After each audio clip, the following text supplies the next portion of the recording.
Hi friends, it's Victor Costa, Peace, Love, and Muscles. Hope you're doing well. Today we're talking about becoming a personal trainer. So you want to be a trainer. It's a great profession. You get to help people. You help change their health profile, their nutritional profile, helpfully add to their quality of life and longevity. It's a wonderful thing to do, but there's a few things that you're going to have to do that are really important in order to be successful.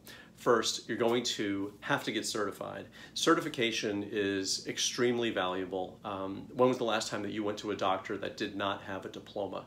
So of course, throughout that period of time where you're learning, you're getting a sense of understanding of how to really work with a client, what their needs are, and understand how the body works. So the training is very, very important. Most of these organizations that help get you certified can do things via correspondence, which means via the web, and take your examinations that way. And online support and online training is available. But we know that hands-on training is very important too.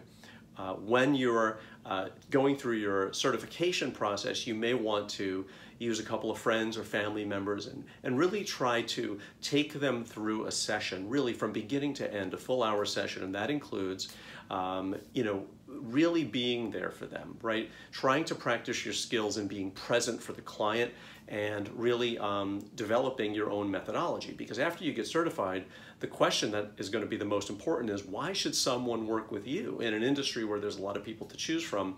What is your strength? Why should people work with you?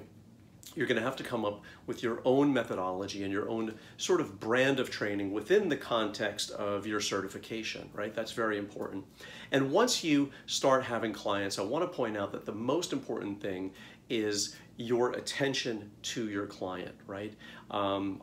If you can believe this, I one time saw a client who was doing lat pull downs, and while they were doing so, their trainer was clipping his nails.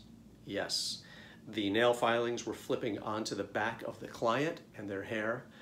It was ridiculous. I couldn't understand why this person was paying for this type of attention. Probably because at the time there were just less trainers available. But in this kind of environment now where people have choices, you're going to have to make a case about why someone should work with you.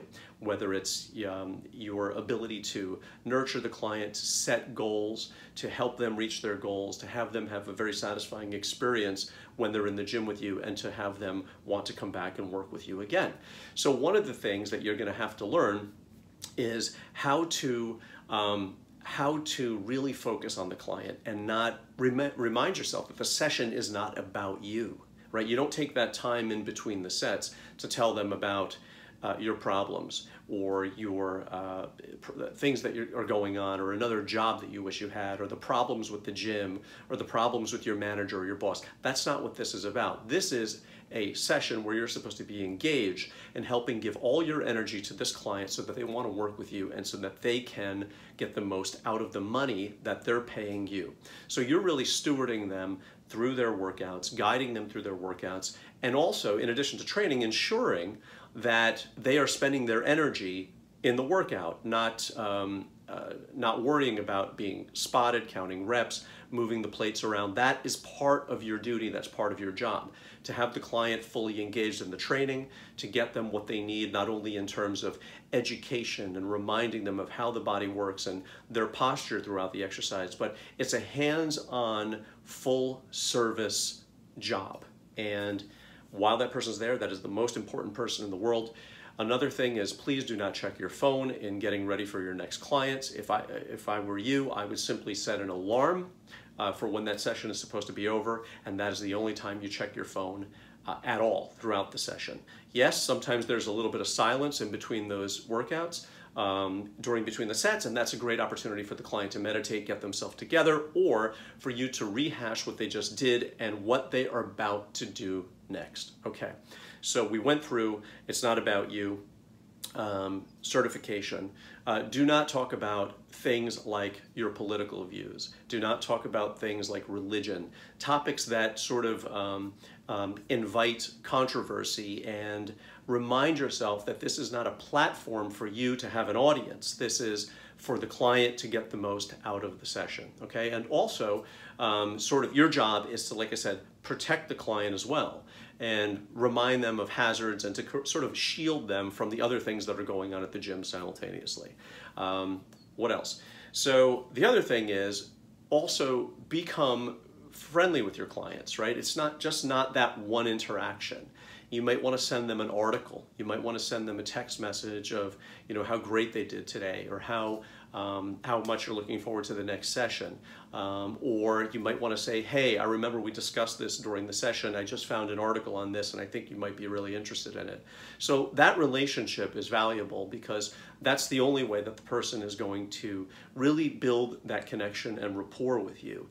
When I trained with people, the thing that was most important wasn't the exercises, it was the things that were transpiring between the sets. Having someone feel confident, having someone recognize that somebody knowledgeable was supporting them and helping them, and also taking away a lot of the grunt work of the things that they normally have to do. They can just, after the bench press set, they can sit there and focus while I rearrange the weights, sort of talk to them a little bit, get them a drink of water, remind them of what they did in the earlier set, talk to them about, on that last set, you did a little bit, something off a little bit. I'd like to try something different on this set. You got it, you understand.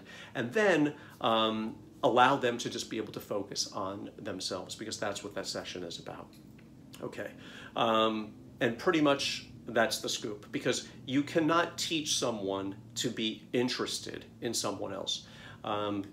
Remember, the session is not about you, the session is about them. Also, with respect to goal setting, you don't want to give the client unrealistic expectations. That's very important. But also, you don't want to train them so that they become reliant on you for the rest of their lives. So don't hold back with information because you're afraid that the client is going to leave you. This is about giving as much as humanly possible so that the person understands it. It's like a very close relationship, right? You are this person's steward and guardian during this particular time. You are the expert, so step up to that role and protect them, guide them, teach them, give them as much as possible. Don't make them dependent on you. I like to teach people, my objective is to teach people so that they can ultimately go do this on their own. I don't want people to be dependent on me. Yes, you may be jeopardizing the person training with you for an extra 6 months or an extra year or whatever, but you'll have another client. When your reputation gets out that you're a teacher, you're a coach, you care about your clients, you're going to have enough clients and you're not going to have to worry.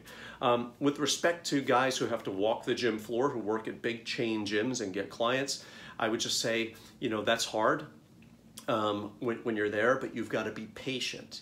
You don't want to come across come across as helpful as possible. And when you get an audience, you want to give them as much as possible. If somebody says, yeah, I'd like you to kind of hang out with me throughout the session, be generous with your time, be generous with your information. Don't say, well, you've got to pay for it at the front desk before I can do this. Really give them as much of yourself as you possibly can so that they have a good experience, and that even if they don't work with you, they may refer a friend to you. So it's tough to walk around the gym floor in circles and do things, but be as helpful as possible. And that's pretty much it. So if you have those bases covered, you should do pretty well, okay?